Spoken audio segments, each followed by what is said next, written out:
So breakfast is 2 Kodak waffles, 2 pieces of bacon, 2 brown eggs, apple, banana. Very simple as usual.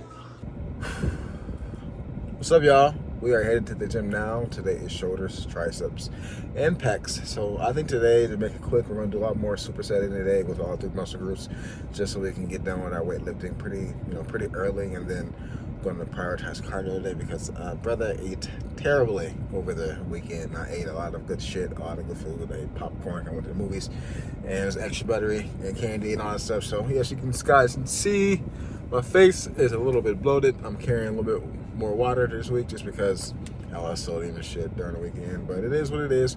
You know, if you overeat, make sure you do a lot more cardio the week after that weekend so you can kind of catch up and burn those calories that you probably, overconsumed, and then eat a little bit less the week prior to or the week after too, so you can kind of catch up with your weight loss goals. But it's all good. You gotta live a little bit, even if you're on a cut. Sometimes you gotta let yourself go and eat the things you want, and then the next week you refresh, you feel better because you got those cravings out of the way. As long as you don't go too overboard, you know what I mean, as long as you keep it within a limit, you'll be fine. Eat less, do more cardio, you can catch back up to your goals.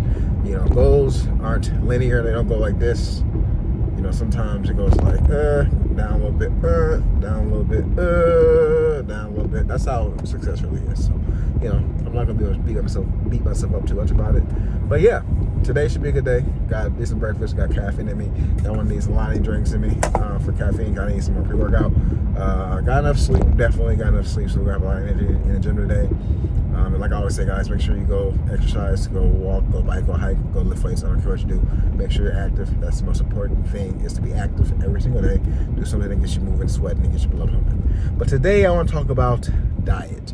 People come to me and ask me, hey, Tavian, what's the best diet to lose weight? What's the best diet to do this? The best diet to blah, blah, blah, to get muscle and all that shit like that. Best diet to be healthy, right? And what I tell people is the best diet for you is a diet that you will follow. So if you are more along the lines of a pescatarian, you like the diet, you can be healthy while being a pescatarian. If you're a vegetarian or vegan, you can be healthy while being a vegetarian or vegan. If you like to eat meat, you know what I'm saying, you can be healthy, predominantly eat more protein. You can be healthy, eat predominantly more carbs. You can be healthy with a multitude of diets.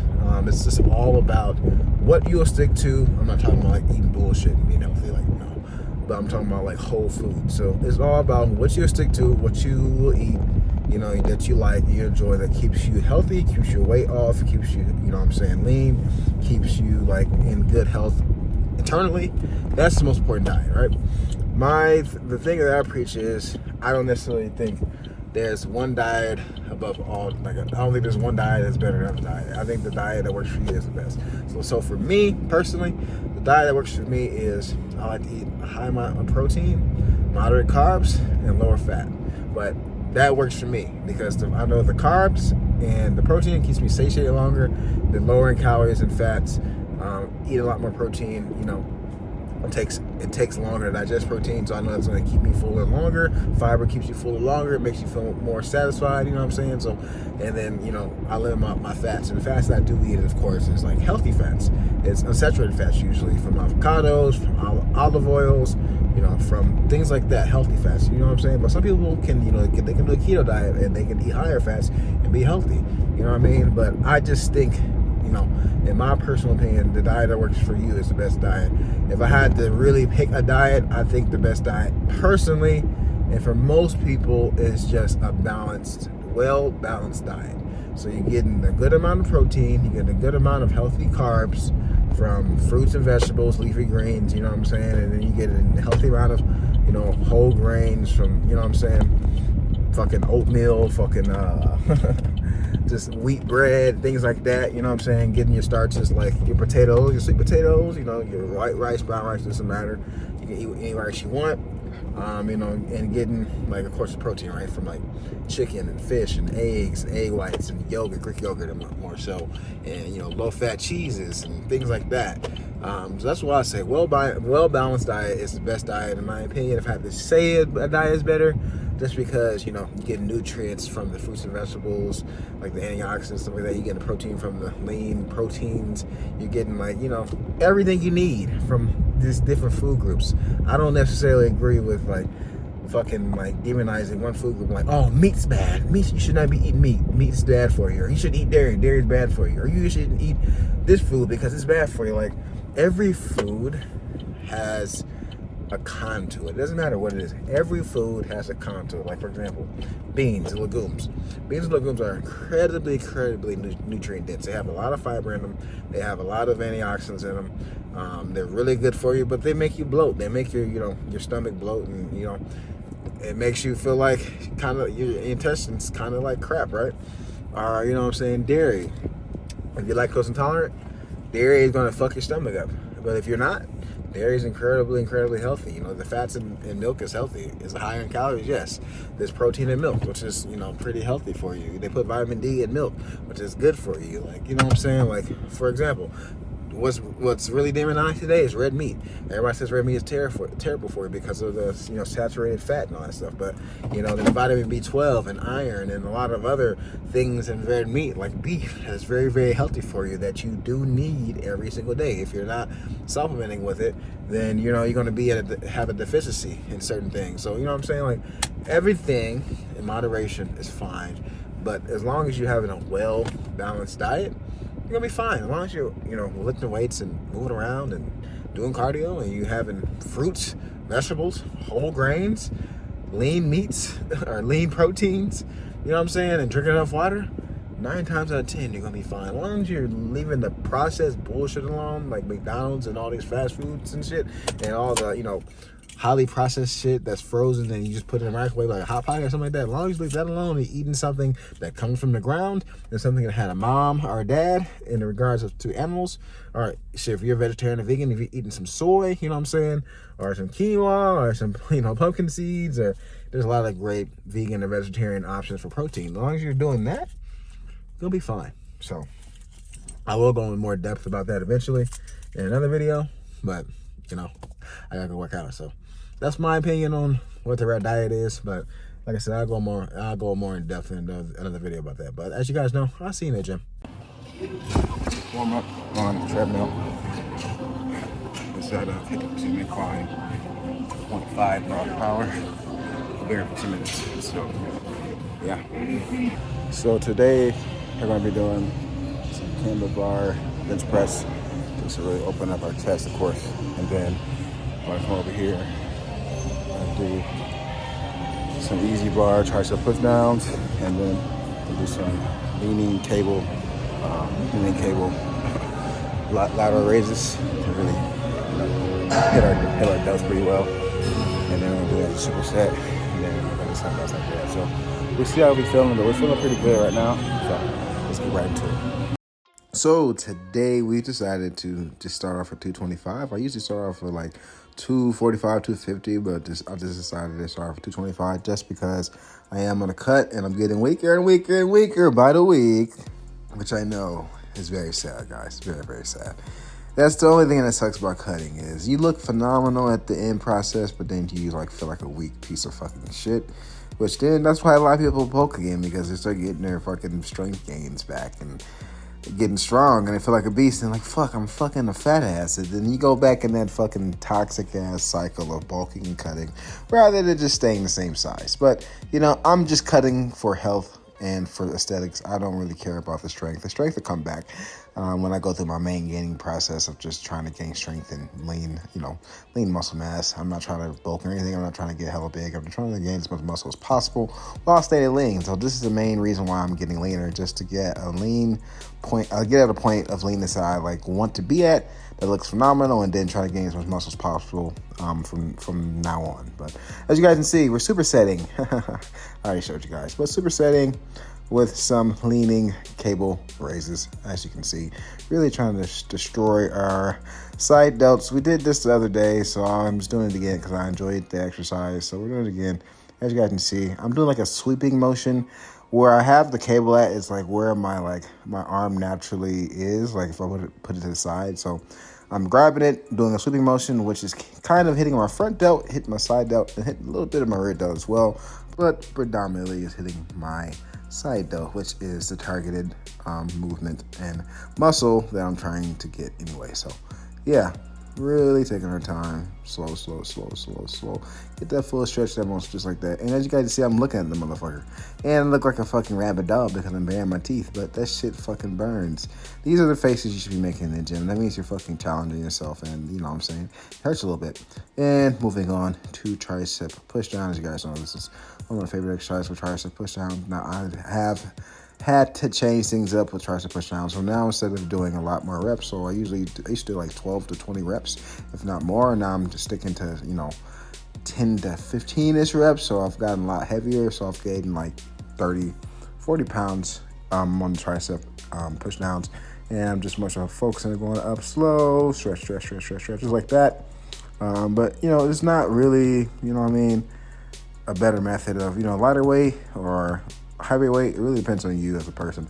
I have really, really, really strong triceps. That's like my triceps are my bread and butter muscle group on my body outside of my quads. So I can do heavy weight for these and still have a great full range of motion.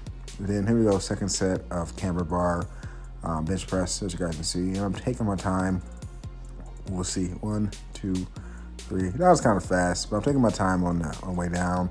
And like I said, the reason why I went down in weight is to focus more on the eccentric phase, focus more on the stretch, focus more on my full range of motion, and because I got weaker. So that's what you need to do when you're getting weaker on the cut is go down in weight, stop ego lifting, focus on the eccentric phase, focus on the stretch so you can maintain as much muscle mass as possible while you're losing body mass.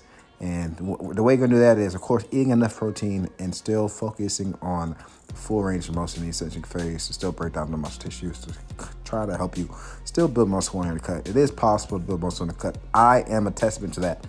My back has definitely became bigger and more leaner. My hamstrings became bigger, more leaner.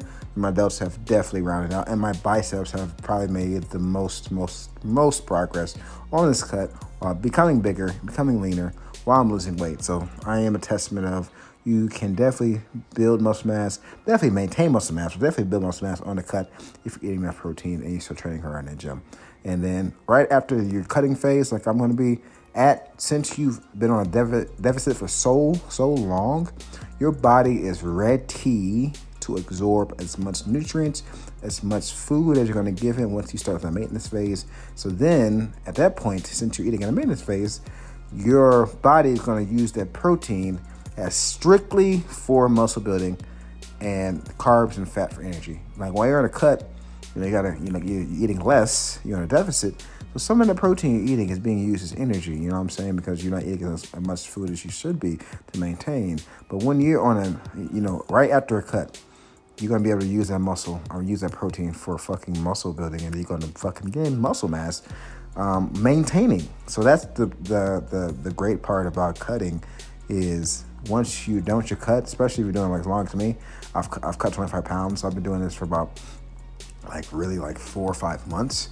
My body is going to be like, oh my gosh, yes, all this food, all this fucking carbs, all these fucking protein, all this fat, I can absorb it and put it in my body where I don't have to starve anymore. Like we're going to actually have enough calories to maintain our body weight for survival. We're not fucking starving anymore. So boom, now you're a fucking muscle building machine because you're eating at maintenance. So you're going to see a change in my body once I get to maintenance calories, because you're gonna be like, oh, this guy's he's pretty fucking big and lean, but gosh, he looks bigger. He looks bigger. He's gained a lot of weight, but he really hasn't, and he's still lean. And it's because my body is going to absorb that fucking food, that fucking protein, and I'm going to build more and more muscle because I'm using the fucking protein for what it's used for, which is muscle building. So I cannot wait to go through that phase, guys. It's going to be awesome. It's going to be amazing. It's going to be fun to see how much muscle mass I can build at 180 and see how much weight we can put on that is lean body mass. And here we go. Last set of camber bar presses. And 1, 2, 3. About a 4-second negative. Taking our time. And I've learned with the camber bar is you have to, you don't have to, but I believe you should lift lighter than you would with regular bench press, just because you can go, way deeper than usual. Unlike barbell stops your chest, you go past your chest with this. It's a lot more harder on the bottom to get that stretch and to push up. So I would recommend go a little bit lighter on camber bar if you want to get, make sure you get full stretch, and so you're, getting a decent amount of reps. But yeah, here we go with our last sets of our lateral raises. And same thing, taking our time, going slow. Everything has been a drop set. Everything has decreased in weight from the first set all the way to the third set. And yeah, we're taking our time. And that guy looks fucking styling. Look at him. I don't know what he's doing, to be honest with you. I don't judge people in the gym at all. I don't like to make fun of people in the gym or judge anybody in the gym. But I really don't know what that exercise is. So maybe next time I go in, I'll go ask him, hey brother, what were you doing? What was it to work? What was that working? What muscle was that working? Because I don't know what that is. But I wasn't even focused on him at all when I was doing this. I was just focused on lifting. So that just shows I wasn't paying attention. That shows when I'm in the gym, I'm fucking focused on my own lift, as you should. Don't focus on anybody else. Focus on yourself. Stop looking at people. Focus on what you're doing. You know what I'm saying? But yeah, I don't know what Buddy was doing over there at all. Is that tricep push down? I don't know. Maybe he was, I don't fucking know, man. Maybe, guys, comment below if you think you know what he was doing, and then let me know. Maybe it's a secret exercise I've never, ever known of or seen. So, but as you guys can see, it's the same. Slow, stretch. Let's move on. And last set of tricep push down. And buddy's over there again. He actually, bro, he looks clean as hell. All that gray on, man, that's styling, bro. That's pretty styling. He got all that gray on. Like, even right now, I'm admiring his fit. Like, he got the cap on, he got the sweatpants on, the gray shoes, the gray long sleeve. Like, Buddy is styling. That's how you should be looking at the gym, guys. We're gonna hit some incline dumbbell press, and then we're gonna superset it with some overhead rope tricep extensions seated, and then probably it for today. I'm gonna do some cardio because we're running out of time. And you can't really see. Let's see, yeah, right there. I have a cut in my finger that it really kind of hurts me, so we're gonna take it easy. I'm not gonna lie. When I was doing these, it was hard for me to really grip pretty well, just because for some reason my forearms were fucking dead. Maybe it was from, I don't fucking know, jerking off too much or whatever, because I do, switch arms. I'm kidding, of course. I don't switch arms when I do that. Anyway, my forearms were kind of dead, and that cut in my finger was kind of jeopardizing my grip a little bit, so I wasn't able to hold on as much as I really wanted to. But I still trying the best I can, trying to have great form. 1, 2, 3, 4, about 4.5 second negative. Still, taking our time with a stretch at the top, not rushing it, and open up our chest, because you know what I'm saying. It is what it is. That's how you grow your fucking pecs, is 4 range of motion and stretch, like I always say. And I'm really starting to love these a lot. The only thing I don't like is the rope. I might switch back to the easy bar and see how that feels, but this gives me a fucking great, gnarly stretch of my triceps. It's a phenomenal exercise. Like, on any overhead exercise, overhead tricep extension exercise is phenomenal for your triceps. Even if that's standing tricep overhead extensions, if that's, skull crushers or a skull crusher machine, which we have in our gym that I haven't really utilized yet. What I'm doing, using the easy bar, our rope, using the cable handle, like whatever you're doing, like overhead version is great. It stresses the short head, long head of your triceps. Just, you need an overhead variation of your tricep movements, and at least a push down and 2, and then you should be all straight with tricep training. You're gonna train triceps anyway if you're doing pushing movements with bench press, shoulder press, incline press, whatever, any type of press. You're gonna train your triceps anyway. So having overhead press and press down is more than enough for your triceps. You don't need to train them as much as maybe other muscles. You know what I'm saying? So yeah, we only did 2 sets of these, and as you guys can see, open up your chest. Great movement. I think incline dumbbell bench is one of the best exercises for your chest that you can do, because it gives you a full range of motion, and it's easy just to pick up dumbbells and use them. But I'm not going to bore you with the details. And our last set of tricep extensions, I'm not going to lie, I only did 2 sets of these, but my triceps were pretty blown up from just doing the pressing movements and doing the tricep push-ons already. So I feel like I just didn't really need to do that much more volume of any triceps, to be honest with you. So this is my last set, but you know, same mechanics going down, stretch all the way. Check our time. 1, 2, 3, 4, 5. About a 5-second negative there, just readjusting. And sometimes you gotta do that. You gotta do that sometimes. Show you the raw, unedited footage, of course. And to be funny, I just want to show you guys how I get into this exercise, because you guys see the end product, but this is usually how it goes. Like I have to fucking do this, walk forward, and you know, sit down and plop back, just like that. And now I'm in there. So we're gonna hit some elliptical for cardio, and then we'll call it a day. For our next meal, we're gonna have some pasta, whole wheat pasta with ground beef and vegetables. And also I'll put some sugar-free barbecue sauce on it. I don't know why. Hopefully it tastes good. Got a protein shake over here. And then we got some sugar-free, fat-free Greek yogurt and an orange too. So for dinner, we're gonna have a Philly chicken sandwich. It has double chicken breast. It has mushrooms on it, banana peppers, onions, lettuce, tomato, a little bit of provolone. It's on wheat bread. And just because, you know, I got the calories to spare, just some more for fries too. So it's time to work now. Work. It's time to work out. Work.